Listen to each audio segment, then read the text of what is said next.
bem-vindos a mais um episódio do podcast AgroScale, podcast feito para você que está no agronegócio, quer desenvolver tua carreira, quer desenvolver teu negócio, quer levar aí tudo a outro patamar de desenvolvimento com histórias de pessoas de sucesso, profissionais que fizeram a diferença no agronegócio.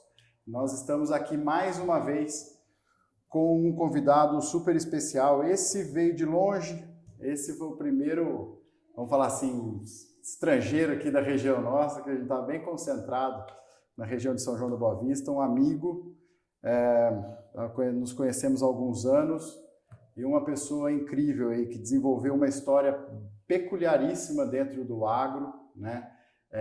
Uma história de muitos brasileiros que vieram aí de baixo e chegaram a ser reconhecidos aí dentro do setor, com muito sucesso na carreira, sucesso de produção, sucesso financeiro, inclusive na vida.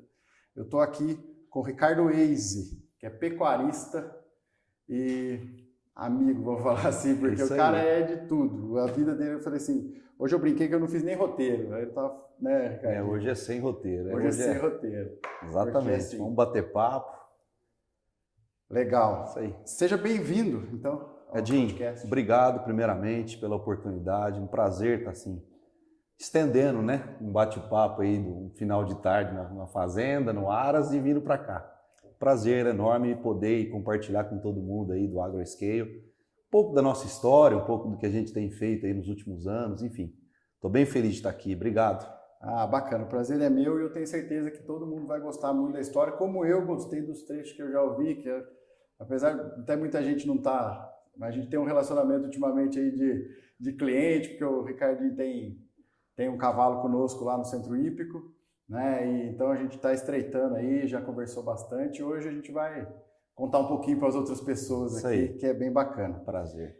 Então, para começar, eu queria que você explicasse aí, pessoal, ou contasse para a gente como que começou essa sua história dentro do agro lá, que a maioria das pessoas, normalmente, assim, quase 90% das pessoas que trabalham no agro tem uma raizinha na infância, alguma coisa que desperta Exatamente. lá atrás, ou com animal, ou com lavoura, trator, alguma coisa dessa memória, né? Exatamente. E como é que foi a tua história? Cara, a minha história é o seguinte, o Ricardo é um menino que sempre foi apaixonado por pecuária, por cavalo, um sonhador. Eu sempre tive um sonho de ser pecuarista. E nasci, vamos falar em berço de ouro. Meu avô, quando eu nasci, meu avô tinha fazendas, enfim, e aos 8 anos de idade ele vendeu a última fazenda. E nós nos tornamos pessoas normais, minha família, né? Enfim, meu avô não deixou, eu brinco, meu avô não deixou dinheiro, mas deixou um exemplo de homem, sabe, humilde, honesto. E isso foi a coisa que eu captei do meu avô, não foi dinheiro. E Deus quis assim. E às vezes, se fosse a história dele diferente financeiramente, pode ser que eu não teria o mesmo roteiro, né, que eu tenho hoje. Mas então eu nasci na fazenda e desde lá já tinha minha tropa de cavalinho de bambu, ia no curral, pegava vidro de remédio vazio, tinha minha farmácia, então isso era... Então o Ricardo foi um sonhador. O Ricardo é um cara que sempre buscou os sonhos, sabe? E, graças a Deus, construí minha vida em cima disso, em cima de sonhos. E aí, quando aquele sonho se realizava, eu buscava outro sonho. E assim foi minha vida inteira, hoje com 49 anos. Ainda tem muito sonho para cumprir. Isso é bacana, né? Você vê, a história vai, cada um aí com uma característica específica, como que começa, isso fica dentro da gente, né? Fica dentro do sentimento. Exatamente. E o importante é assim, a gente está sempre pensando no longo prazo. Sempre. Assim, que você falou, negócio, sempre com sonhos para cumprir ainda. Acho que isso é importante para quem está desenvolvendo a carreira. A gente não pode parar de sonhar, né? A partir do momento que você parar de sonhar, você não precisa mais sair de casa. Né? A gente tem que sonhar sempre. Os nossos objetivos são esses, né? E a gente tem que buscá-los. E então, depois desse seu despertar aí, que você falou assim, puxa, eu vou trabalhar com isso, eu vou trabalhar no agro mesmo, quando você estava ali precisando do primeiro emprego ou procurando alguma coisa, Ou foi uma oportunidade que te abriu? Já era uma coisa, você tinha em mente isso? Ou foram... Eu tinha em mente de querer ser o pecuarista e trabalhar com agro, mas não foi assim direto, não. Fui motoqueiro, motoboy em São Paulo. Tipo assim, tive outros empregos que não eram voltados ao agro, mas sempre querendo buscar aquilo. Aí, como o frigorífico Bertin, eu sou da região de Lins, e o frigorífico Bertin já há muitos anos, aquela potência, então eu tinha um objetivo de falar assim, pensar, eu vou entrar nessa empresa aí. Eu tinha um sonho de trabalhar no Bertin. Enquanto isso não aconteceu, eu fui trabalhando em outras atividades, até que surgiu a oportunidade de eu entrar no frigorífico Bertin na parte de transporte. Foi onde que eu consegui a minha entrada lá. E entrei na transportadora e lá o pessoal via que eu tinha assim, vontade, porque eu sempre andei de fivela, de bota, mesmo trabalhando na transportadora.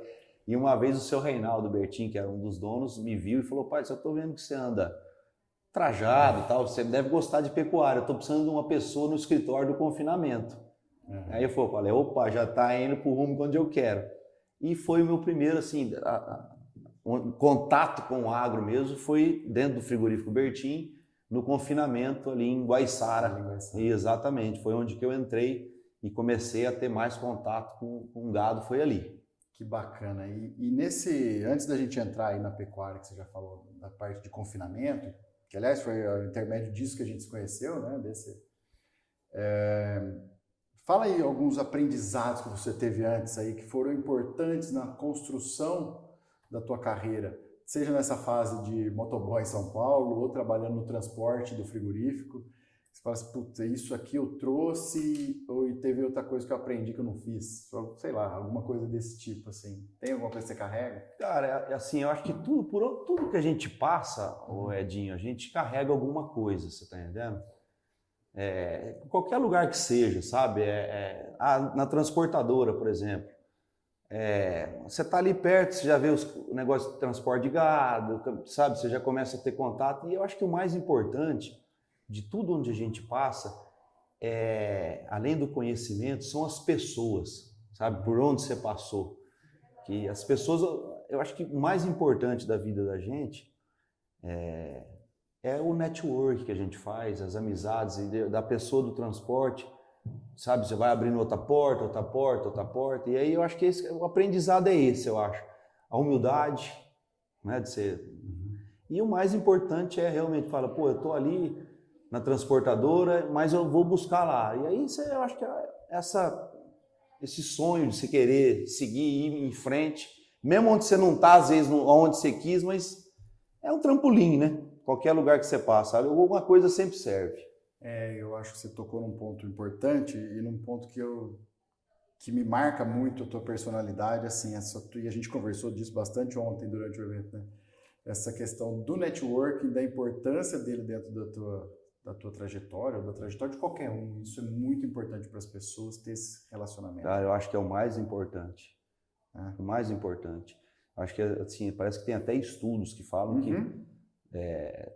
o sucesso de muitas pessoas, dos negócios, 80% vem do network, cara. E a gente precisa das pessoas, né? Até para aprender com cada pessoa. Hoje eu estou aprendendo aqui com você, amanhã eu estou aprendendo com outra pessoa, e aquela pessoa que você conheceu ontem vai te abrir uma porta lá na frente, vai te apresentar um negócio. Então, eu acho que o network é tudo. Eu acho que é muito que eu carrego. A minha maior riqueza que eu falo, além do conhecimento, eu acho que são meus amigos, cara. E eu não, tipo assim, eu não tenho... meus amigos, para mim, sabe, é riqueza pura. Então, assim, é o que eu carrego de mais valioso na minha vida, são meus amigos. Que eu fiz durante todo esse tempo no agro, em qualquer lugar que eu passei, né? A gente precisa, né, disso aí. Precisa, isso é importante, esse relacionamento e confiança, isso é importantíssimo. Exatamente. E me conta aí, então, os desafios do confinamento, quando você entrou lá, o que você fazia, qual era a sua função, como foi esse primeiro contato profissional com o boi? Na verdade, foi o seguinte, quando eu entrei lá, o seu Reinaldo pegou e falou, tinha um gerente, né, um gerentão geral, e falou, eu quero que você fique junto com essa pessoa aí, e é o seguinte, você aprende tudo que ele sabe e o que ele não sabe. E aí eu ficava junto com esse gerente e e aprendendo, né? Cara, passou acho que 5, 6 meses, o gerente saiu e eu me tornei o gerente do confinamento, sabe? E assim, eu não falava não. Uhum. Tipo assim, ó, o seu Reinaldo falava assim, cara, nós vamos plantar cana. Você já plantou? Opa, já plantei. Não tinha plantado, mas eu vou me virar, eu vou plantar. E aí ligava para um, é o que eu falo dos amigos, da transportadora, do que você fala, é a hora de você liga, como é que é o negócio? O que eu preciso? Como é que faz? E aí eu fui aprendendo dessa forma ali. Foi uma forma tipo com os amigos mesmo ensinando, você tá entendendo? Sim. E aí eu fui fazendo, fui em contato com boi e não tinha dia, não tinha hora, à noite, madrugada, chegando no caminhão. E eu fui, o negócio foi desenvolvendo, sabe? Acho que a paixão que a gente tem é tão grande, a vontade de aprender, e aí foi acontecendo de forma natural. Sim. E junto com os profissionais que davam consultoria no confinamento, e sempre junto, aprendendo. Como é que se faz isso? Eu estou vendo que você está fazendo isso, por quê, sabe? E aí a gente foi aprendendo em cima disso aí, aproveitando as pessoas E a gente tem... Antes até de fazer essa pergunta, eu queria... Fala pra gente, só para o pessoal entender, qual era o tamanho desse confinamento na época? Que época foi isso? Isso foi em 2000, foi em 96, 97, o confinamento era estático 12 mil bois. A gente confinava 20 mil bois por ano. Ali em Guaiçara. Hoje, né, se a gente trouxesse para a realidade de confinamento hoje, um confinamento de 12 mil bois é um desafio grande de gerenciar. Você imagina com isso. O nível de tecnologia que a gente tem. Você imagina isso lá atrás, exatamente, exatamente. Então é isso aí, mas é isso que é importante, né? A gente cria com uma... E essa vontade de aprender, a vontade de fazer, né? Não, isso eu sempre tive, Edinho. Isso foi um negócio que eu nunca abri mão. Tudo que eu peguei para fazer, ou era bem feito ou eu não entrava, sabe? Toda a vida eu dei tudo de mim para fazer qualquer coisa. Tudo que eu fiz na vida foi assim. Não teve nada mais ou menos. Óbvio que às vezes eu poderia não entregar da forma mas eu dei 100%. Tudo, sempre foi assim, cara. Sempre foi assim. Bacana. E você falou uma frase do seu Reinaldo aqui, eu vou até anotar ela aqui. Você vai lá e acompanha o gerente, você aprende tudo que ele sabe e tudo que ele não sabe. Exatamente. Isso aí eu nunca mais, ele falou isso para mim. E é legal, porque você, por mais que você tenha uma referência, normalmente, quando a gente tem um reflexo em alguém, uma referência, você acaba cometendo os mesmos erros que essa pessoa. Exatamente. Né? E quando ele te abre o olho e fala assim, ó, tem coisa que ele não sabe. E aí busca outro caminho, isso aí. Você vai aprender também. Exatamente. Né? Exatamente. Esse é um fator de desenvolvimento bem interessante, bem importante, né? Exatamente. Para que a gente continue seguindo as coisas e... E outra, né, Edinho? Meu caminho, assim, voltando um pouquinho, eu não tive a oportunidade de estudar. Você tá entendendo? Então, assim, eu entrei muito cru, só que com muita vontade, sabe? Então, assim, mesmo não estudando, mas igual aconteceu, por exemplo, acho que foi em 2015, que eu fui convidado pelo professor Sérgio para dar uma aula na Exalc, para a turma de agronomia. Certo. Então, você fala, pô, para mim é uma honra, sabe? Uma pessoa que não teve a oportunidade de estudar, poder dar uma aula na agronomia, aí já é de mercado futuro, de outras coisas, mas assim, o caminho é mais difícil, sabe? Mas se a gente tiver vontade das coisas, não tem nada que... Eu acho que passa isso pela vontade de aprender, pela humildade, muitas vezes, de aprender. Isso também, isso é importante. Às vezes a gente sabe alguma coisa e você acha que sabe muito e você acaba se fechando dentro daquele mundo de conhecimento. E a gente tem que saber que a gente não sabe nada, na verdade. Assim, sabe muita coisa, mas sempre vai ter alguma coisa. Sempre. Igual nós estamos aqui, alguma coisinha nós vamos aprender. Todo dia você aprende alguma coisa. Aberto, e tem que ser humilde de falar, isso aí eu não sei, como é que é? Então, assim, eu vou até citar aqui o Sócrates, não o jogador do Corinthians, mas o filósofo, que a frase célebre dele era só sei que nada sei. Né? Então, a filosofia dele é baseada nisso, e na humildade de aprender sempre. Né? Sempre humildade. Eu acho que a humildade leva a pessoa para qualquer lugar. A pessoa pode ser a melhor pessoa do mundo, ela pode saber tudo, mas se não tiver humildade, fica ruim. O caminho é curto, Edinho.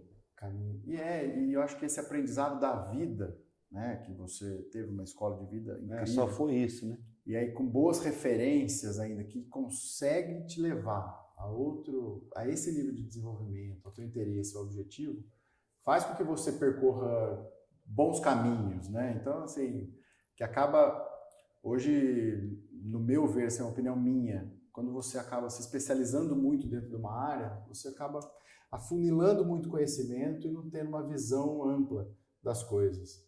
E a gente até comentou aqui um pouco antes de começar o podcast, questão técnica, por exemplo, uma questão técnica aplicada em confinamento. Análise de fezes, por que ela tem que ser pastosa, por que ela está anelada, Mas quando você sabe que a característica é normal, mas você está interessado e você vê que não está legal aquilo, sabe que ela tem que ser pastosa, ela está anelada.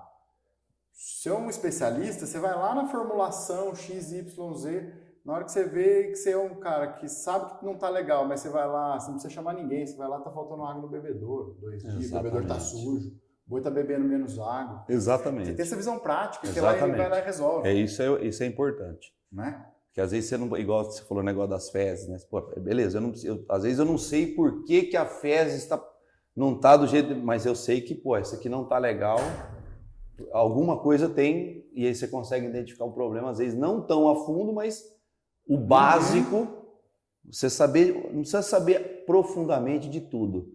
Mas se você souber uma boa parte de tudo, vai te ajudar muito, né? E tiver interesse de resolver aquela situação, né? E daí você tá incontrolável o negócio, que aí nós vamos procurar um especialista. Exatamente.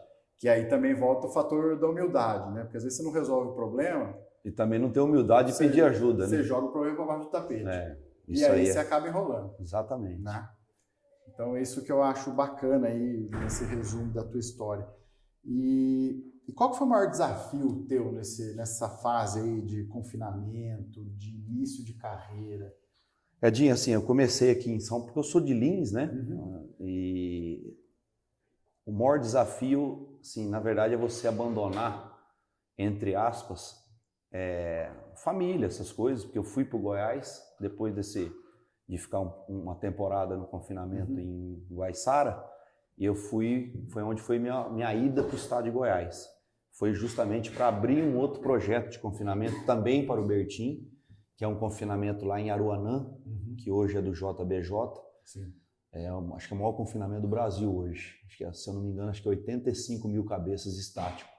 E eu fui para o Goiás em 2003, justamente para ajudar a abertura desse confinamento lá.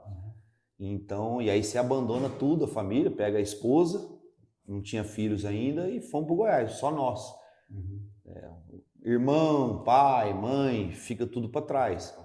Mas como você está naquela busca dos sonhos ainda, então vamos embora, vamos seguir firme. Então eu acho que o maior desafio da minha vida foi exatamente esse, é você deixar às vezes coisas que você gosta para poder buscar sonhos, né? Então, Guaiçara depois já vai para um projetão maior, desafio, outro estado. Mas foi assim, cara, cada lugar que eu passava, eu falava assim, agora eu estou graduado com a outra fase. Cara, então assim, foi só coisa boa, independente, beleza, foi desafiador, tal, mas, cara, putz, eu só tenho a agradecer a Deus todo dia, pai, cada dia da minha vida, cada coisa que eu aprendi. Bacana. Então aí nós fomos para o Goiás, 2003, eu e Carol, minha esposa, né, atual, e ficamos lá, já fazem 20 anos que estamos lá. Tá lá. Exatamente. E esse confinamento não tinha nada? Ou já tinha? Zero, não, zero. Comprou a terra e começou do zero. Nós confinamos, eu lembro, no primeiro ano, tinha acabado de fazer o curral, não tinha nem a cobertura. Nós já confinamos, se eu não me engano, acho que 13 mil boi. Curral sem cobertura ainda. Gigante. As máquinas de terraplanagem iam saindo, o cerqueiro vinha, cercava, mandava gado. Era assim. Que bacana. Um negócio, foi muito bacana. Imagina o nível do desafio ali de organização. E você gerenciava toda a construção e a operação. Na verdade tinha os engenheiros do frigorífico e tal, e eu comecei o frigorífico começou a alugar fazendas já para comprar o gado de recria, já para abastecer o confinamento. E aí eu era o gerente desses arrendamentos. A gente tinha, acho que, se eu não me engano, acho que eram 12 arrendamentos que tinha na época e eu cuidava disso aí. Os compradores de boi magro ia comprando, eu ia recebendo, alocando, fazendo protocolo e deixava lá no pasto. E aí o confinamento ia pedindo, e aí já ia fazendo confinamento e mandando gado, e, sabe, matando, fazendo barracão, moía milho, não tinha ainda moinho, era o trator com aqueles moinhos na rabeta ali e no balde, moço. Uma tomada de força. Com 5 mil boi fechado, moendo. Você teve uma base, como é que era? 5 mil boi fechado dá 25 toneladas. Você imagina, e moendo no balde. Você tá entendendo? Então, assim, mas era gostoso demais, sabe? Enfim, esse é o desafio que a gente passou aí na vida, nesse Goiás aí. E aprendizado. Imagina nessa época você tratar com gente, né, cara? E aí você tem essa habilidade de lidar com pessoas. Exatamente. Como que foi esse cara, desafio? Engraçado. O Goiás, assim, cara, o povo lá é maravilhoso, sabe? O povo goiano não tem um pessoal mais receptivo.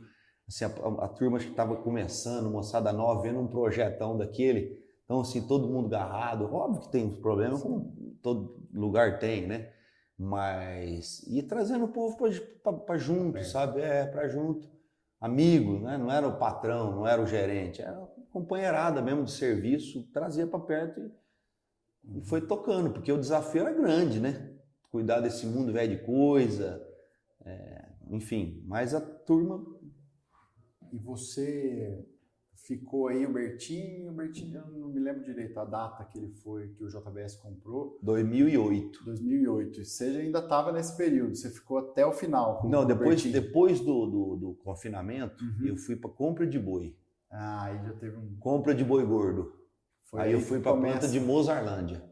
Fui comprar boi gordo lá junto com o Silvão, que era o gerente lá na época, o Silvão do Nova Crixá. Eu falando aqui no AgroScale, o pessoal já deve conhecer do nosso... Quem está em Goiás conhece. Isso é certeza, né? Todo mundo conhece o Silvão de Nova Crixá. E, enfim, aí o Silvão foi um cara também espetacular na minha vida, me ensinou, sabe? Muita coisa que eu sei de compra de boi, o Silvão me ensinou também, sabe? E aí a gente comprou boi lá e foi onde eu tive contato com o mercado futuro. Foi em Mozarlândia que a gente começou a fazer boi a termo, né? Travar boi, e é onde eu comecei a ter contato com o mercado futuro. E Mozarlândia foi um divisor de águas assim, na minha vida, porque quando o frigorífico foi negociado lá com a JBS, eu falei para Carol, chamei um dia, falei assim, amor, deixa eu falar, o frigorífico, eu não vou tentar uma carreira solo, só que é o seguinte, nós vamos ter que vender a casa, porque a única coisa que eu sei mexer é com gado. Então nós vamos vender a casa, uma casa que ela ganhou do pai dela para a gente morar. E aí eu vendi a casa e comprei o meu primeiro lote de gado, junto com o Rodrigo Albuquerque, do Notícias do Front. Que aí eu coloquei esse gado de parceria na época com o sogro do Rodrigo. E aí foi aonde que eu saí do frigorífico e comecei o negócio do gado, meu próprio. Aí onde eu comecei a minha carreira solo. Antes de eu perguntar para você como é que continua essa história, eu quero fazer um parênteses aqui também. Notícias do Front, do Rodrigo, é um dos grandes informativos de pecuária do Brasil. Ele tem podcast, tem conteúdo no Instagram. Todo dia, né? Bem bacana. É bacana mesmo. Muito legal. E, aliás, o Rodrigo está convidado para vir falar com a gente aqui também, Rodrigo, se você tiver, o dia que você estiver por aqui. Vai ser bacana. Ali tem o pó da viagem. Ele tem o pó da viagem. Tem muito conhecimento ali. Bacana, exatamente. Vai ser legal compartilhar com todo mundo. Mas me explica aí, então, como que foi, porque tem que ter muita coragem, né, cara, pra você fazer um negócio desse, vender a casa que você mora, por mais conhecimento que você tem e segurança, bate um medo, não bate? Não, com certeza, né? Até o sogrão na época não ficou muito satisfeito. Vai o jeito mas vai assim. Mas assim, foi onde que eu me sentia mais seguro, Ed, justamente por causa do mercado futuro. Você tá entendendo? Porque eu sempre tive assim, na veia, eu sempre gostei muito de gestão, sabe? Sim. Depois que eu comecei a entrar no agro, a gestão foi um negócio que me atraiu, sabe? Eu sempre gostei muito de ter as coisas, levar as coisas controladas, você tá entendendo? Mesmo de forma simples, Sim. mas eu gostava muito de gestão, sabe? Então, essa forma que eu fazia gestão, no caso, para a empresa, me deixou mais tranquilo, mesmo na física, de seguir, tipo, aquele mesmo caminho, sabe? E o mercado futuro me dava tranquilidade, porque eu falava, pô, se você não travar esse gado aqui, você imagina, eu não posso perder. Porque se eu perder, eu perco a casa, a esposa, perco tudo. Aí fica sozinho mesmo. Exatamente. Então aí eu ia só fazia muita parte estratégica aliado com o mercado futuro. Certo. Foi onde que até depois eu comecei até me aprofundar mais, mas foi onde que eu comecei a carreira, né? Certo. Aí depois vem meu atual sócio, irmão, que é o Alaor, né? Esse aí nós já estamos há quase 15 anos, né? Assim, juntos. Enfim, 15 anos não, desculpa, 10 anos juntos. E esse aí não tem nem o que falar. E de lá a gente juntou. Antes de eu falar um negócio que eu vi no Alaor, mas eu queria te fazer uma pergunta, voltar um pouquinho na história que você contou. E quando você está na mesa lá do Bertin, comprando boi, fala um pouquinho pra gente qual que era essa dinâmica prática do dia a dia, porque eu queria fazer isso aqui, porque tem muito pecuarista que ainda tem um pouco de medo de trabalhar o mercado futuro, de trabalhar um termo no frigorífico. Então eu queria que você fizesse uma explanaçãozinha prática pra gente aqui. O pecuarista ligou, comprou, vendeu, fez, não fez, como é que funcionou, como é que precificou, entregou. Pra gente dar esse panorama e botar uma visão prática desse negócio. Cara, assim, a compra de boi, nessa época que eu estava lá, que esse foi 2005, 2006, assim, ela veio mudando muito, né? Antigamente era assim, o pecuarista ligava, a compra spot era tipo, vamos falar, 97% do negócio era compra spot. Hoje isso aí a compra spot já não tem esse mesmo percentual, né? Hoje tem muita coisa de contrato, né? Boi a termo, enfim. Isso aí vem, exatamente, principalmente as grandes indústrias exportadoras. Mas, assim, a dinâmica nossa era essa, ainda mais em Mozarlândia, né? Que era a maior planta do Brasil, né? Tinha que comprar 2.000 boi todo dia. Então você tinha que sentar ali naquela mesa, falar, pô, eu tenho que mandar 2.000 para dentro hoje, pelo menos, entendeu? E era telefone, exatamente. Telefone. Acho que até antigamente, a gente vê hoje muita, assim, pecuarista e frigorífico, não tem muita sinergia, né? Ainda tem muita gente que não gosta, enfim. Eu acho que antigamente era até mais, assim, eu acho que era um negócio mais amigável, você tá entendendo? Antigamente eu acho que era, então assim, mas a básica era isso, era todo dia telefone, ou se você não estivesse recebendo, você estava ligando, né? Tipo, pecuarista, se tinha alguma coisa, ia matar alguma coisa, enfim. Mas acho que basicamente era compra spot de hoje, não tinha muito contrato na época. Não tinha, a entre-safra naquela época, ela parava mesmo. Não tinha. A seca parava. Seca mesmo, parava. O frigorífico tinha realmente entre-safra, né? Porque você não tinha tantos confinamentos na época. Né? Hoje não, hoje a entre-safra tem hora que vira até safra, né? Inverteu. Nos últimos anos inverteu. Inverteu, exatamente. Né? Na época nossa, quando a gente começou, a entre-safra era um negócio assim, diminuía 80% o abate e as que não parava total, né? Sim. Às vezes ficava um mês parado. Região que não tem confinamento, não tem que fazer. Exatamente. E aí foram surgindo as plantas de confinamento, e aí foi mudando. Mas a dinâmica era essa. Era tete mesmo, e um negócio engraçado que mudou muito.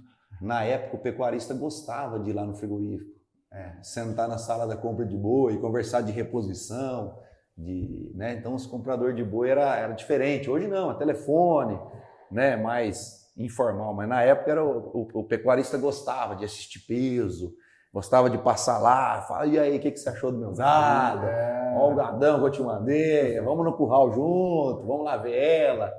Aí vai mudando, né? de um relacionamento mais interpessoal também, né? Exatamente. Uma coisa mais de confiança. Exatamente. Hoje a gente não vê muito isso aí, né? Parece que tá muito frio, né? É contrato. E as pessoas hoje são mais frias e mais dinâmicas. Exatamente. Né? Antigamente você tinha Hoje ninguém tem tempo para passar no frigorífico, né? Conversar, não vou ficar lá. Deixa eu mandar um WhatsApp aqui pro Ricardo que eu vendo esse boi rapidinho. Exatamente. Então, hoje o pessoal nem tem tempo, a vida parece estar mais corrida, né? Então, acho que isso muda muito a dinâmica desse negócio. Exatamente. E aí, voltando naquele outro assunto que eu interrompi, eu me lembro de um... Eu não lembro se foi uma live, se foi uma palestra, uma roda de discussão que o Alaor fez com o Miguel Cavalcante no Agrotalento. Eu fiz os cursos do Miguel, os online, todos e tal. E o Alaor falou algumas coisas que ele falou. Ele estava na varanda da fazenda, inclusive, foi online, se não me engano foi em 2020, já pandemia. Eu lembro disso. Aí ele falou uma frase assim da sociedade de vocês dois, que falou assim, juntou o espanhol com a paixão pela terra, com a paixão da fazenda, com o alemão que leva as contas da caneta. Exatamente. E aí não podia dar errado. Exatamente. Né? Então, detalhe essa história pra gente, dessa frase. Isso aí é igual, quem mexe com gado puro é negócio do acasalamento, né? Tipo assim, o que falta na vaca, né? O contrário. Complementa genética. Exatamente. E o Alaor dá muito certo por causa disso. O Alaor, um produtor nato, gosta, ama o que faz, produção, pasto intensivo, né? E eu, o cara mais frio, mais da conta, do financeiro, da gestão, do risco. Você tá entendendo? Gestor de risco, aonde que andei de menino. Aonde que entrava, já começava a olhar se tinha saída, como é que era a porta, você está entendendo? Então, eu acho que isso aí foi o que deu muito certo aí, o Alaor. A gente se completa muito, sabe? Então, assim, aquela história, um empurra, o outro fica puxa, mas assim, sempre vai pro mesmo caminho e graças a Deus deu muito certo. Porque não adianta o Ricardo ser só o cara do risco, da gestão, mas você tem que ter o cara da produção que gosta, que vai, e aí você junta os dois. E deu muito certo, entendeu? Sim. A produção, é o que eu falo, produzir muito sem gestão, tanto de estratégia ou de gestão de risco, não é legal. Você tá entendendo? Sim. E tanto que, ou tipo assim, muita gestão, muito risco, mas beleza, e não também produzir. Nada também não adianta. Entendeu? Então, por isso que a gente se completou. E viramos irmão, assim. Sim. Nos negócios, tudo que a gente faz. Enfim, foi um negócio bacana. Foi Deus, Deus, exatamente. Então, me conta aí, você falou, vamos retroceder um pouquinho lá para a gente saber como que deu tão certo. Porque você vendeu uma casa, ficou com a espingarda na cabeça do sogro, que você vendeu a casa... Tipo, que ele deu para a filha e comprei gado, que é o que eu sabia mexer. Que era o que você sabia fazer. Isso. Você estava seguro daquilo. Isso. E aí você coloca, como que você estruturou esse negócio? Falou assim, não, eu vou, com esse dinheiro da casa eu fiz X, Y, Z e vou transformar nisso aqui. Como que você foi mitigando esse risco, né? E colocando isso em prática?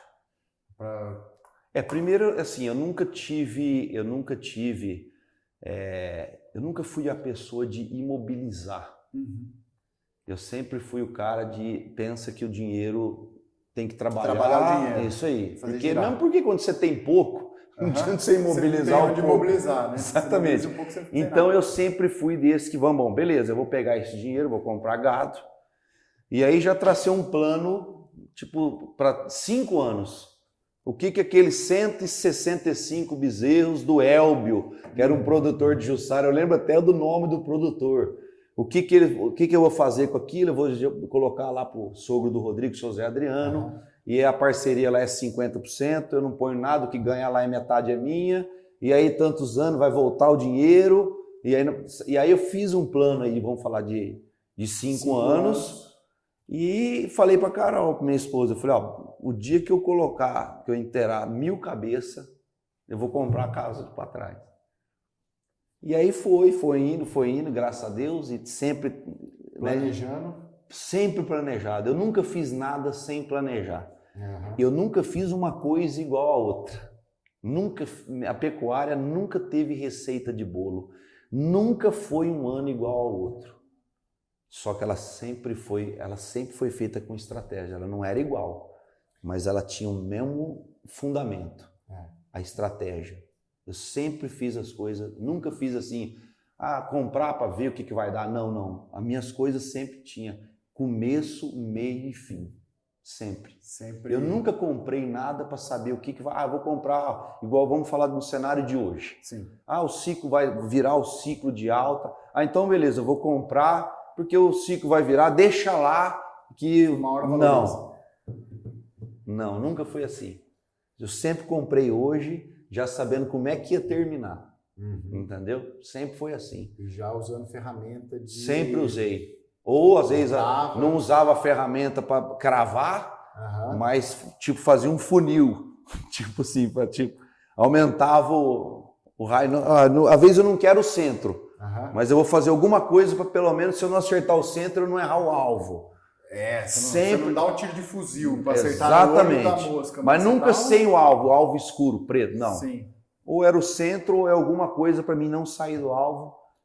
Mas sempre lastreado, tipo, vamos falar, sempre cercando dos dois lados, alguma coisa para me levar até o objetivo. Certo. Nunca aberto, nunca igual soltar um gado num canavial, sempre no corredor. Tá. E aí você foi entendendo esse planejamento, né? Porque até tem uma frase que eu já repeti várias vezes, que é uma frase que eu adoro, do Yuri, que foi foi o primeiro convidado nosso aqui. Que bebeu água limpa. Ele falou assim, ele fala assim pra gente, planejar é pensar antes de fazer. Exatamente. E eu gosto muito dessa frase, porque simplifica muito o planejamento. Porque na hora que a gente está falando com as pessoas que não planejam, que não querem, putz, mas o que eu tenho que fazer? Preencher uma planilha, uma linha de tempo, um negócio? Não, cara, pensa lá e faz. Edinho, sabe um negócio? E outra coisa, sabe um negócio assim? A gente tem que fazer as coisas para não ter surpresa. Você está entendendo? Porque se você pegar na linha da sua vida, olha que coisa, você tem muito mais surpresas negativas do que positivas, cara. Porque você fala assim, não, beleza, vou fazer isso aqui, eu quero ter surpresa. Beleza, mas pega a estatística, o que você teve de surpresa durante a sua vida? Elas foram mais negativas ou positivas? Infelizmente é mais negativo. Sim. É um risco sanitário, é um frigorífico que embargou, eu não sei o que. Poucas positivas. Por isso que você não pode ter surpresa. Não pode. E você tem que fazer um caminho para falar assim, não, surpresa se eu tiver aqui vai ser só boa. A ruim não vai vir. Sim. Ela não vai chegar em você. Porque você está se blindando. Exatamente. Não que você não vai sofrer consequências. Vai sofrer porque às vezes você não vai pegar o melhor ganho. Você não vai fazer... Não, beleza. Mas você diminui o impacto. Pronto. Né? Exatamente. Porque é o seguinte, esse é um negócio que eu falo que é importante. Na pecuária, a gente precisa saber distinguir. Perder é uma coisa, deixar de ganhar é outra. Cara, se você nunca perder, cara, esse é o caminho. Eu vou deixar de ganhar, não tem problema. Às vezes é melhor você deixar um pouquinho de dinheiro na mesa do que não pegar nada. Ao longo da vida, você só vai crescer. Você só vai crescer. Talvez, às vezes, não no tempo que você desejaria. Você tá entendendo? Mas uma coisa que eu respeito é o tempo, cara. Eu acho que tudo tem tempo. Sim. Né? Tudo tem. Não adianta você pegar um potro seu lá e falar, não, daqui um ano ele vai ser um cavalo de 10 anos. Não, velho. Ele pode ter até corpo de um cavalo de 10 anos, mas ele vai ser um potro de 2. Sim. Eu falei uma vez isso para o Laura, ele gosta dessa. Assim, o que transforma um menino num homem não é comida, é o tempo. Ele falava isso. Não adianta você dar comida com um bezerro de... Você está entendendo? Não, ele tem que passar aquele tempo lá. Ele tem que ter o tempo dele. Eu respeito muito o tempo das coisas. Sim. Muito mesmo. Essa é uma das coisas que eu mais respeito, é o tempo. Eu falo que tudo que aconteceu na minha vida foi no tempo que tinha que ser. Eu nunca procurei acelerar uma coisa, que quando a gente vai acelerar, às vezes é onde que sai as coisas que saiu da rota. Você derrapa na curva. Né? Então assim, eu falei, não, deixa no tempo. Não foi esse ano, é outro. Se não for daqui 5 anos, é daqui 10. Não tem problema, tá tudo certo. Mas eu sempre respeitei o tempo das coisas e fui muito feliz com isso, de ter respeitado o tempo. E quando você fala você toca num ponto bem interessante que hoje a gente acabou de falar disso, que ninguém tem tempo mais. Pois é. E muita gente não respeita o tempo. Pois é. Você vê pessoas aí com crise de ansiedade e muita tecnologia. Tem muita coisa que ajuda a gente, por exemplo, sei lá, para você fazer um fechamento contábil do confinamento do mês em 96. Quanto tempo isso demorava? 40 dias, provavelmente. Exatamente. Né? Hoje você faz em 1 hora. Né? Mas aí você usa esse tempo contra, muitas vezes, porque você quer acelerar. Você acha que esse período que você consegue economizar, ele não vai se transformar em mais fechamentos de meses. Você não consegue fazer 30 fechamentos de mês em 30 dias. Exatamente. É um só. É um só. E nesses outros 30 dias você vai produzir outra coisa. Exatamente. Exatamente. Né? Exatamente. Acho que isso é a grande posição disso. O tempo. Eu gosto dessa palavra. E até no mercado financeiro, né? Você gosta tanto de mercado financeiro. Acabei assim gostando por causa dessa negócio de não perder. De deixar de ganhar e não perder.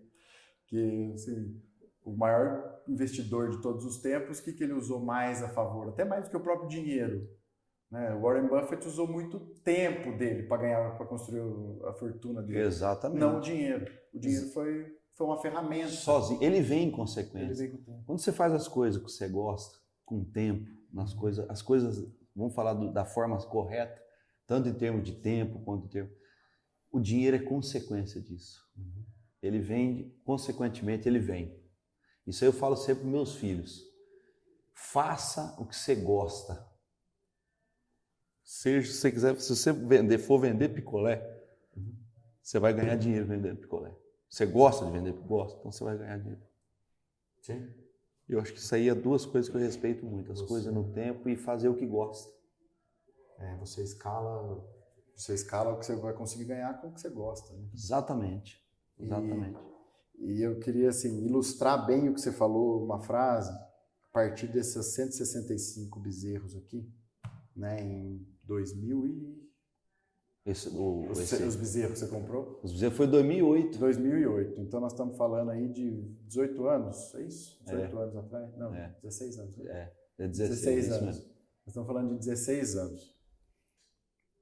Quantas cabeças de gado você tem hoje, assim, ou teria agora? E quantos hectares de terra? Um hectare de terra, nenhum.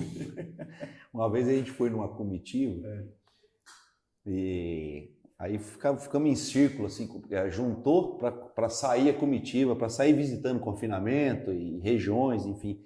E aí fizeram uma roda num pátio do primeiro confinamento, onde era a primeira visita, a gente se encontrou lá e fizeram uma roda. E aí começaram o pessoal a se apresentar.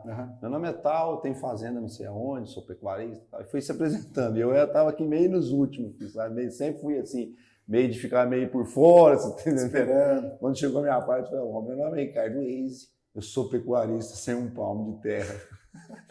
Eu não tinha vergonha de falar. Porque assim, eu sempre trabalhei mais com arrendamento, ou mandando boi coxo, você tá entendendo? Mas, graças a Deus, assim, o gado cresceu, eu devolvi a casa. Devolvi a casa. Quanto tempo você devolveu a casa? Devolvi em 2015. 2015. A casa. Foi uma oportunidade também, assim, de relação de troca. Boi com casa. Gastei pouco boi para comprar a casa. Oportunidade. Talvez eu não tinha nem devolvido. Hein? E foi um dos poucos imobilizados. Exatamente. Mas, graças a Deus, atingia, assim, acho que atingia. Deu certo, cara. E fazendo muito boi, né? E eu acho que hoje, essa tua história, se a gente fizer um paralelo, vem muito de encontro com a economia moderna. A gente vive até um termo que foi inventado aí ultimamente, o fenômeno da uberização das coisas, né? Que tudo é terceirizado. Eu sempre gostei disso aí, Adinho. A gente estava até comentando, né? Antes de gravar aqui. Essa foi uma das coisas que, quando eu conheci o Alaor tem fazenda e a gente começou a tocar negócio junto, porque a gente começou assim, o Alaor ia comprar um gado não tinha capital para comprar esse lote. E eu tinha conhecido o Alaor, tipo, 6 meses antes, eu prestava serviço na época. Tá. Negócio de hedge, de mercado futuro. E aí eu conheci o Alaor. Tipo uma consultoria. Exatamente. E eu comecei a dar, entre aspas, consultoria para ele. E aí pintou a oportunidade de a gente comprar o primeiro lote. Ele falou, você não quer comprar comigo? Eu falei, beleza, eu compro, só não tem lugar de pôr. Porque eu não tinha terra. Ele falou, não, isso aí a gente ajeita, vamos pôr lá na fazenda e tal. E a gente começou a tocar os negócios juntos, na fazenda do Alaor. E nós fizemos um negócio interessante. A gente fazia o seguinte, o Alaor, dono da fazenda, e o Alaor... arrendatário da fazenda. Exatamente. Então, a gente tocava lá o gado e eu e o Alaor pagávamos o aluguel para o Alaor, como parte imobiliária. Tipo o McDonald's. Exatamente. Aí começamos com pecuária, só boi, um sistema de pasto intensivo, muito bacana, e terminação em confinamento, assim, fantástico. E depois a gente começou a ver que a fazenda do Alaor tinha um potencial para a agricultura, e a gente começou a montar um projeto de pivô central lá. E a gente foi tirando o gado do lado de dentro e alugando fazenda e levando o gado para pasto alugado e transformamos a fazenda do Alaor em agricultura. Era gado antes, 100%? 100% gado, e aí a gente foi migrando os gados para arrendamento e transformamos a fazenda do Alaor em 100% agricultura, metade irrigada, metade sequeiro. E nós continuamos, aí um dia o Alaor falou assim, vamos tocar agricultura também, você me ajuda nisso aqui, ser o gestor? E aí o Alaor agora é o Alaor que me contratou para ser gestor da agricultura. E aí a gente começou a trabalhar junto como sócio também na agricultura, também remunerando o Alaor. Sim. E aí onde eu comecei a mexer com agricultura, que eu não tinha nem base. Mas como eu gostava de número, de gestão, falei, bom, eu não preciso entender, igual a gente estava falando negócio da fezes. Sim. Eu não preciso entender o aminoácido tudo, mas eu sei quanto vai custar o aminoácido, que momento que precisa. E aí a gente, voltando ao negócio da terceirização, a gente plantava quase 1.000 hectares e não tinha um trator. A gente tinha um 275, uma roçadeira que era para roçar em volta da sede. Terceirizado. Contratamos um prestador de serviço, que era um cara muito bacana, que entende muito de agricultura, um cara prático também, não era estudado, era um cara que tocava agricultura e não era... E aí ele tinha as máquinas e tal, e aí, você vai prestar serviço full time para nós. Aí ele veio para a fazenda, fizemos barracão para ele guardar as máquinas dele, falou, você vai trabalhar para nós, porque ele tinha demanda para ele ficar com o que ele tinha de máquina, ele só precisava prestar serviço para a gente. Só fazer um contrato com vocês. Exatamente. E aí a gente, tipo assim, precisamos melhorar o uniporte. O pulverizador era de arrasto e agora o uniporte. Então precisamos ganhar. A gente ia lá, ajudava ele, meio que financiava e descontava em serviço. E a máquina era dele. A gente não tinha tratorista, não tinha máquina, quebrava, rolamento, nada. Pneu furado. E o que era legal disso? Dentro da gestão? Custo conhecido. Não tinha custo variável. Porque quanto você cobra para mim gradear? R$180 por hectare. É 180 por hectare. Se o trator quebrar, estourar a bomba, quanto que é? É 180 por hectare. Aquele hectare vira 10 mil. Exatamente. Aí você sai de um custo variável para um custo fixo, assim, conhecido, não fixo, conhecido. Então é isso aí, exatamente. Terceirização. Na pecuária, quem que olhava o gado? Eu olhava, o Tuquinha, que é um irmão de criação que eu tenho, que é do Cutiano, que acho que todo mundo conhece aí do rodeio. E, vamos mexer, vacinar. Eu ia lá, contratava o diarista, vacinava, acabou. Tem vínculo. Exatamente. Então eu sempre gostei da terceirização. Sim. Entendeu? Então, CLT era pouca coisa. Era um casal para cuidar da sede e cozinhar. Porque esse aí tava todo dia, então já não... Precisa estar presente na fazenda. Exatamente, né? exatamente. Quando você tem essa oportunidade de estar presente na fazenda... É óbvio que isso não dá para todo mundo fazer, porque depende da região, não tem máquina, ou senão o cara já não é full time, aí o cara, você vai quando você precisa, o cara tá fazendo em outra. Sim. Não é um negócio assim, mas nós conseguimos nos adequar. Você conseguiu fazer um projeto... Cara, eu falo o seguinte, você tem uma ideia, por exemplo, pô, pega o cara que gosta de máquina, seu funcionário, velho, vamos fazer o seguinte, eu vou te ajudar. Você gosta de máquina? Gosto. Então, essa máquina agora é sua. Você vai me pagar ela com serviço. Começa a ser assim. Você pega um cara que gosta, entendeu? E aí vai. Sim. E aí vai terceirizando. Isso. Você vai ajudando ele. Você tá entendendo? E vai desenvolvendo e vai ajudando. E você vai... É isso aí, exatamente. Porque eu acho que esses custos conhecidos é um grande... Não, isso ajuda muito na gestão, Ed, porque às vezes é a tal da surpresa. É a tal da surpresa. Pô, meu trator fundiu. Putz, grila, velho. E não é uma surpresa grata, né? Uma surpresa e não é barato. Uma brincadeira dessa você acaba... É que assim, se você for... Você vai usar técnica de gestão lá, você vai diluir, você vai amortizar isso aí no tempo, mas, enfim... aliás, você vai depreciar essa máquina no tempo. Na verdade, mas o que eu não quero... Tá ali na hora. Não, eu não quero é a máquina. E outra você coisa, não quer desembolsar. Trazendo agora para o que está acontecendo nesse momento. Qual que é a vantagem da terceirização? Por exemplo, no nosso caso, meio do Alaor. Como é que está a fazenda hoje de agricultura? Ela está alugada para outra pessoa. São duas empresas. Na verdade, por que eu consegui alugar para outra pessoa? Primeiro, pela oportunidade, pelo que pagava. E segundo, o seguinte, e se eu tivesse as máquinas? Eu não poderia alugar. O que eu vou fazer com aquele monte de máquina, se fosse minha? Não tem que parar. O que eu vou fazer com colhedeira? Eu não posso parar, vai virar ferro velho. Você não vai fazer isso. Então, essa é outra vantagem da terceirização. Entendi. Porque você consegue sair do negócio a hora que você quiser. Arrendamento, gado, eu quero vender tudo e não tem... Beleza. No outro dia o gado está vendido, vai embora, acabou, né? Eu entreguei o arrendamento, acabou. Então essa é a vantagem da terceirização. Qual que é a desvantagem? É aquele negócio, às vezes você precisa, não tem. Em agricultura isso aí é perigoso. Óbvio que em grande escala, por exemplo, o cara que planta, sei lá, 5, 10 mil hectares, não vai conseguir terceirizar.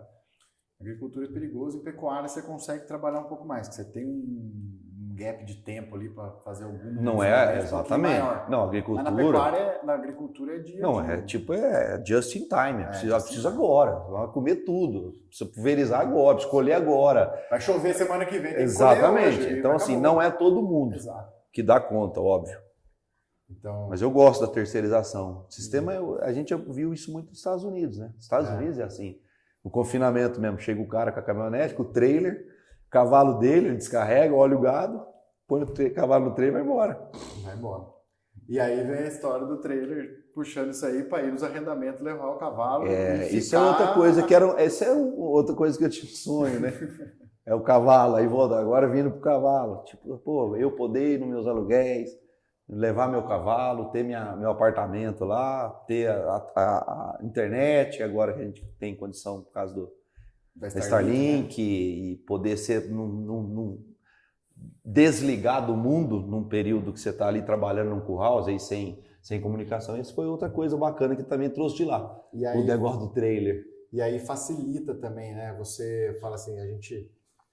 como que nem tudo na vida a gente pode ser bipolar, vamos falar assim, ou tá aqui ou tá lá, né? Nessa polarização que a gente vive hoje na maioria das coisas.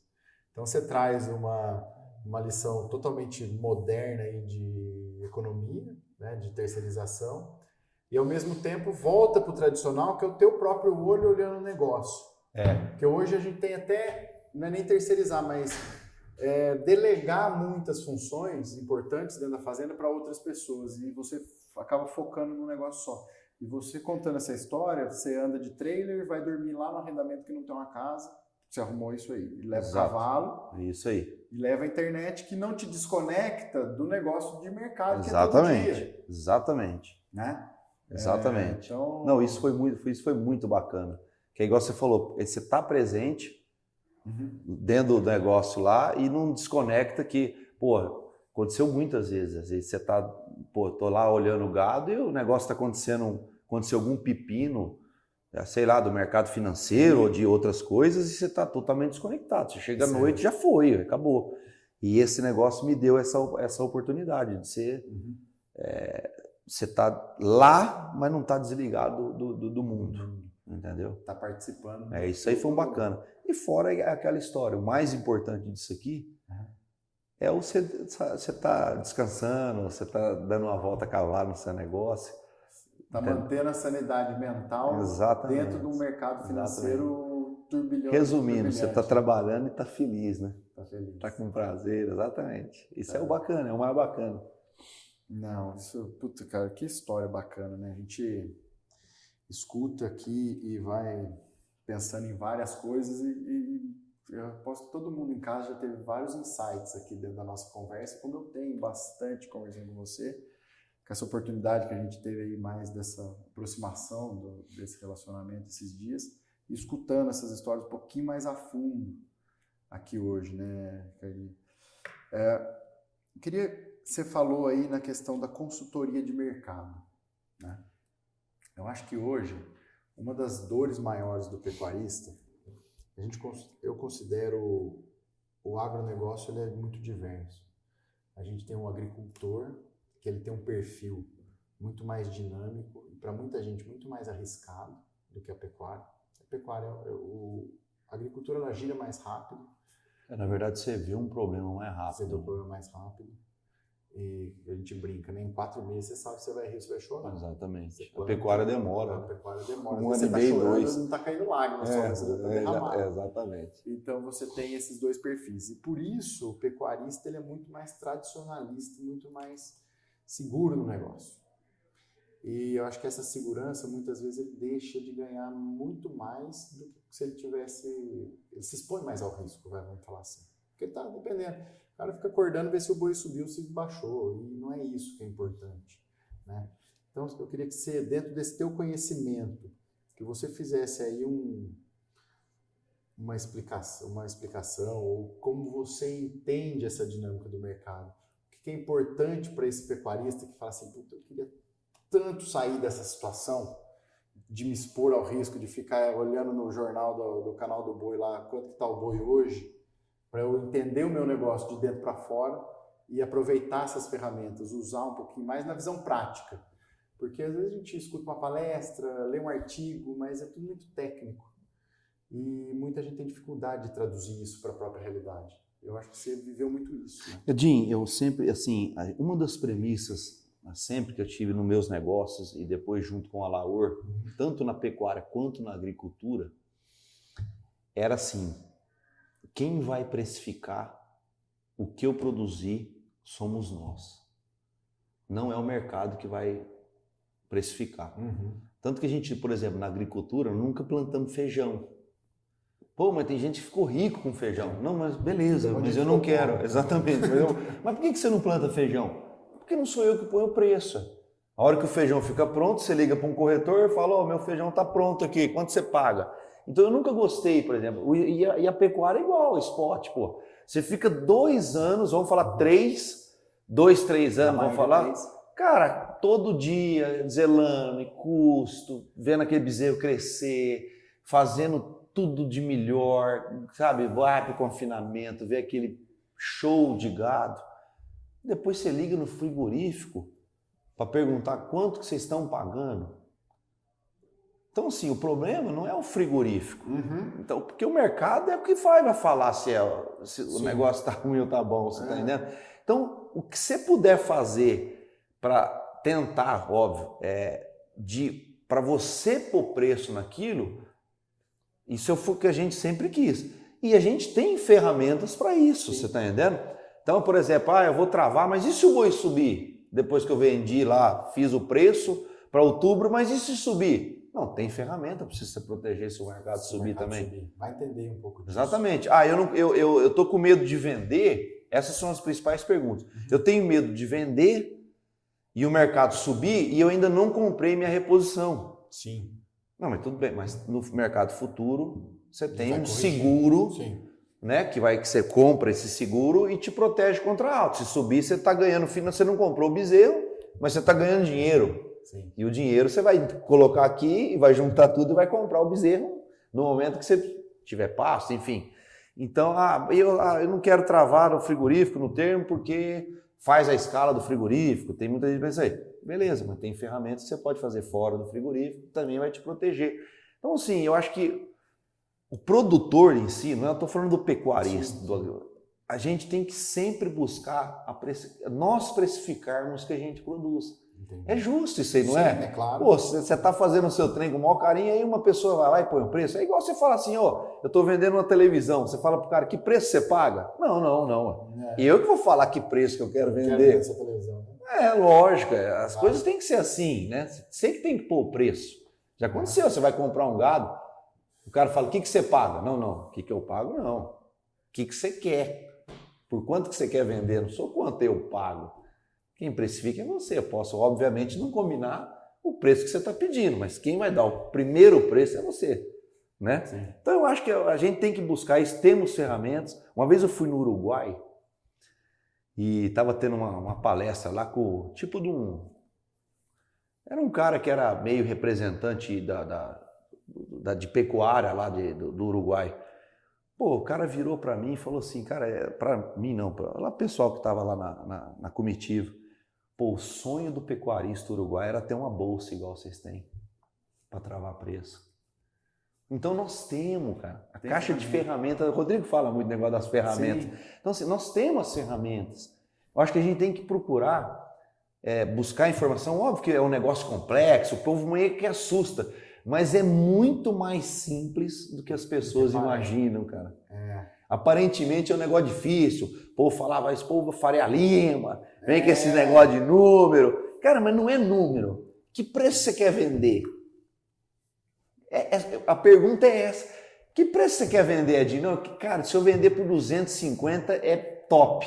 Você tem a ferramenta que vai te dar a oportunidade de falar 250, tá vendido.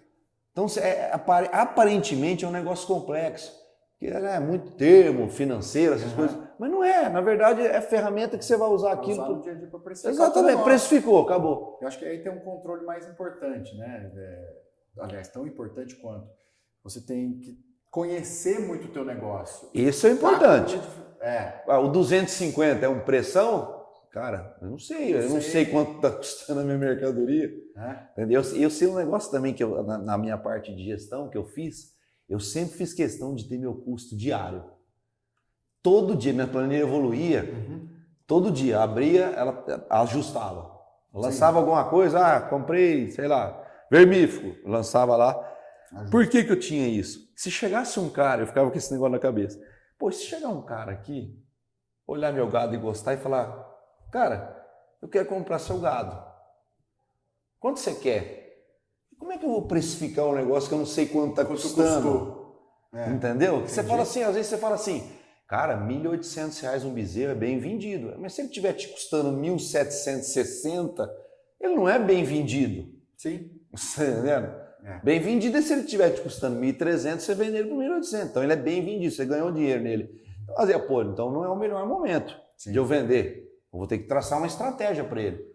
O que eu vou fazer? Enfim, eu tenho que agregar aqui, porque se eu vender agora, não vai virar nada.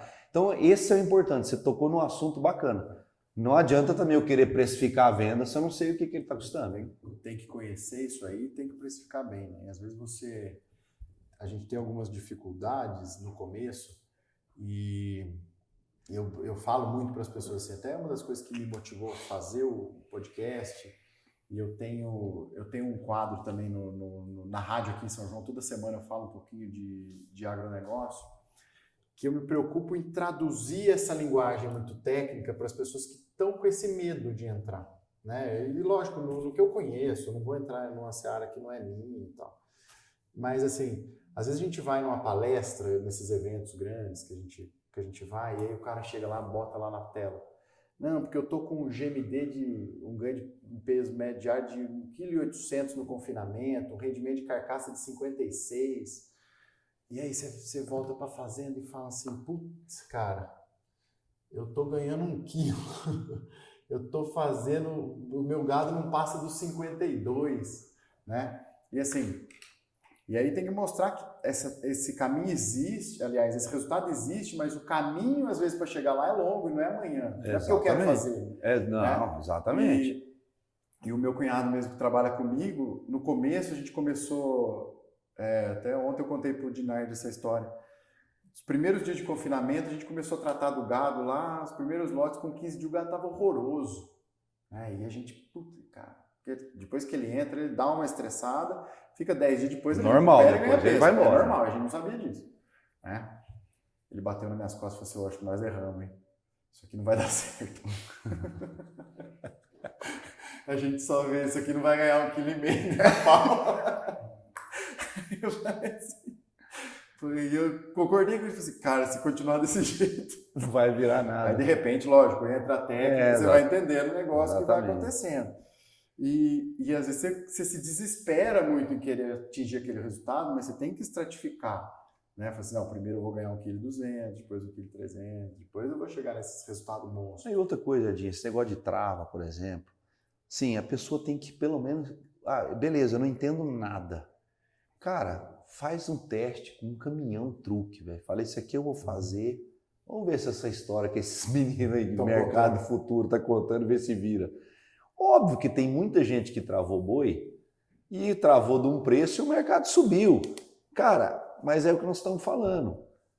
Você perdeu? Não. Eu deixei de ganhar. Entendeu?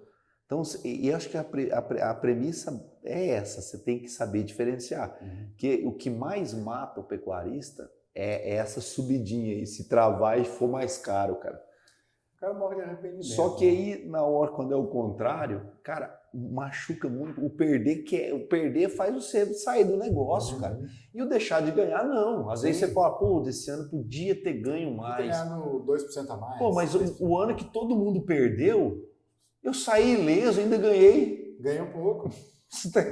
Ou seja, na linha da vida sua, ela vai ser sempre assim, cara. Uma vez eu sonhei, eu tinha um negócio de sonhar com as coisas, sabe? Eu sonhava com alguma coisa, eu tinha um visual. Esse negócio do mercado futuro foi um negócio que eu sonhei, cara. De tipo assim, aqui em cima era o preço máximo e o mínimo. Eu falei, cara, se eu navegar aqui no meio, velho, tá tudo certo. Eu vou sempre, o caminho meu vai ser sempre para frente. Eu nunca vou para trás. Porque nunca. E se eu te contar que o ano que eu mais ganhei dinheiro na pecuária foi o ano que eu não tinha nada de gado. Ou seja, também parar, às vezes também faz parte. Tipo, diminuir. Não parar, que eu tô dizendo, não sair. Mas tipo assim, pô, em vez de eu ter 4.000 cabeças, eu só tinha 1.000. Pô, você pegou uma queda brutal, você tinha só 1.000. Você tá entendendo? E essas 1.000 ainda tava girando. Mas você ganhou poder de compra. Então assim, cara, o mercado o dia que tipo acabar um pouco esse negócio desse romantismo e começar a colocar ser mais negócio mesmo. Cara, tem que pensar assim, velho, porque senão não vai ficar. E esse é um grande desafio que eu acho para a sucessão das próximas gerações na pecuária, principalmente. Porque se for ver essas gerações mais antigas, elas tinham um pouco de romantismo e tinham uma facilidade também, tinha uma facilidade de mercado, né? Porque você já comprava o bezerro com deságio. O bezerro, antigamente, ele era mais barato que o boi gordo. Exatamente. Por quilo. Então, você põe ele no pasto, no outro dia ele já estava mais caro que hoje. Exatamente. Crescia então, na prateleira, né? Hoje não, velho. E aí falava 3 bezerros por um boi gordo, aliás, ao contrário, 3 bezerros por um boi gordo, né? A relação de troca antigamente. Edinho, hoje você fizer 1,5. Não, e outra coisa, cara, os custos hoje de produção, cara, isso virou uma empresa, cara. Não é aquele negócio que você larga, pecuária acabou, aquele negócio de você larga lá e larga lá. Não, cara, é custo, sabe? Então, assim, eu acho que, na verdade, a gente tem que ter um equilíbrio. Sim. Eu acho que a gente também não pode, você tem que ter a essência lá do...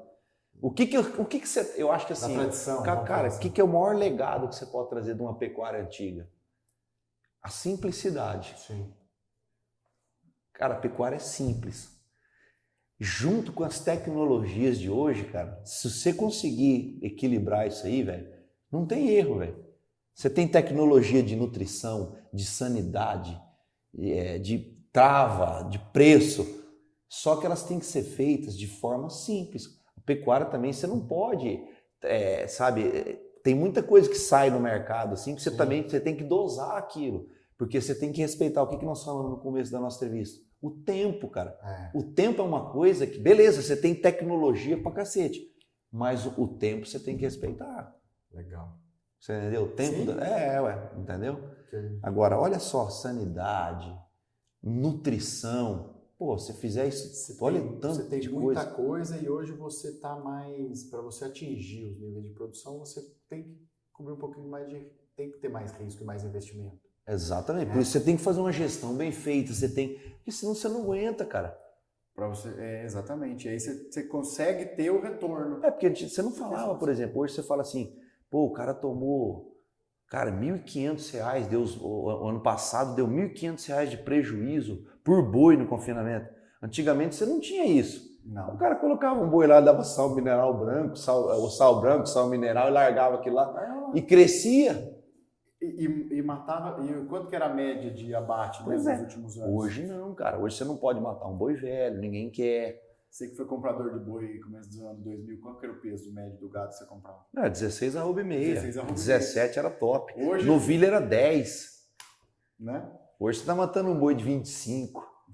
Você pega o Totonho lá do pessoal do Novo Horizonte, lá dos Biase, matando um boi de 22 meses com 28 arroba. Então não tem. É 2 boi praticamente. Vamos falar assim, 16 vezes 2, 32. Tá nascendo, eu falo, brinco, tá nascendo um bezerro que não tá. Você reparou que nasceu um bezerro sem sair da vaca no confinamento? Sim. Você tem 2 bois. Nasceu um bezerro de 8 arroba, de 7 arroba. Nasceu dentro do confinamento, ele nasce. Em 3 meses de gestação. Exatamente. Então, muito doido isso aí. É doido, então a economia gira.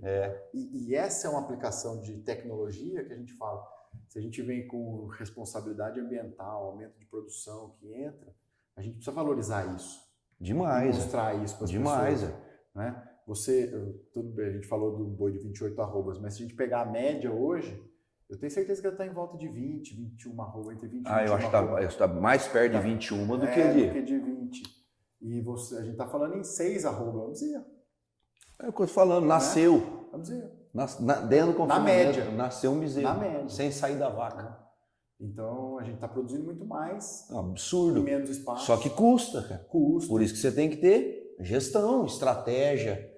Porque senão você fala, tomei R$1.500 por boi. Rapaz, é inadmissível. Você fala, tomei R$1.500 de prejuízo. Cara, não pode, velho. Não tem jeito. Não pode, cara. Não tem. Uma empresa não acontece isso. Não. Pega uma empresa, sei lá, de farmacêutica, fala, não, tô tomando. Não, os caras fazem os treinos. Ele elimina esse produto. É isso aí, eu não tô vendendo tal produto, não vendo tal. Não tô vendendo água. Óbvio que acontece, uma hora ou outra, não sei que deu uma crise, mas beleza, mas, cara, pecuária é empresa, cara. Agricultura é empresa. E aí que eu falo que é essa sucessão, porque que a gente retomando aquela questão da sucessão, porque antigamente tinha o romantismo da pecuária, tinha o tradicionalismo, e você tinha esses interesses econômicos, assim, a velocidade econômica era menor. Hoje, para você suceder uma geração que foi para a cidade, virou industrial, virou médico, virou advogado, virou engenheiro, virou qualquer coisa, e que tem uma remuneração boa, vai olhar para um negócio, na hora que ele olha na última linha lá, o negócio tem ano que fica bom, tem ano que fica ruim, o cara não quer fazenda, ele vai ficar em casa, ele vai investir no escritório dele, no consultório dele. Cara, pensa um negócio que é pecuária, se você fizer ela de forma tipo segura. Você imagina, a gente sabe que terra é top você comprar em termos de valorização no tempo. Cara, você imagina se, além de você ter essa baita valorização, o que está em cima dela, continuar acompanhar também. Porra, é perfeito. E tem condição de fazer isso? Claro que tem, né? Porque a terra ela não te dá liquidez para você sobreviver só dela. Você tem que tirar dela para você sobreviver. Exatamente. E tem condição, cara. Tem condição de fazer isso. A pecuária é um bom negócio. Sim. Só que tem que ser feito... Bem feito. Exatamente. Óbvio, nós estamos passando por um momento... Sim, não está legal. A pecuária já faz anos que está... Aí já são outros fatores, dava outro podcast. Mas assim, a gente tem que procurar minimizar, cara. O que nós não podemos é perder, cara. Né? Ninguém quer perder. E tem forma de não perder. A pecuária dá condição disso. Sim. De não perder, mas tem que usar. E a gente está aqui para isso, para apresentar essas ferramentas para o mercado e para as pessoas, para quem quer tá ouvindo a gente lá, trazer esse tipo de história para despertar, sabe? Esse que é o objetivo nosso aqui. Eu acho que essa entrevista tua foi incrível para a gente cumprir e ter várias ideias, vários insights e falar assim, dá para abrir, dá para fazer da forma diferente. Quem está fazendo, né? Quem está querendo desenvolver a fazenda, está naquele... Eu brigo assim, na corda bamba, eu preciso fazer um negócio diferente para evoluir. Então acho que, dá para fazer, várias histórias. Dá para fazer, é possível, cara. É possível. Tudo que eu tenho foi o boi que me deu, sabe? Sim. Começou aí na história do venda da casa. Que foi o trampolim aí.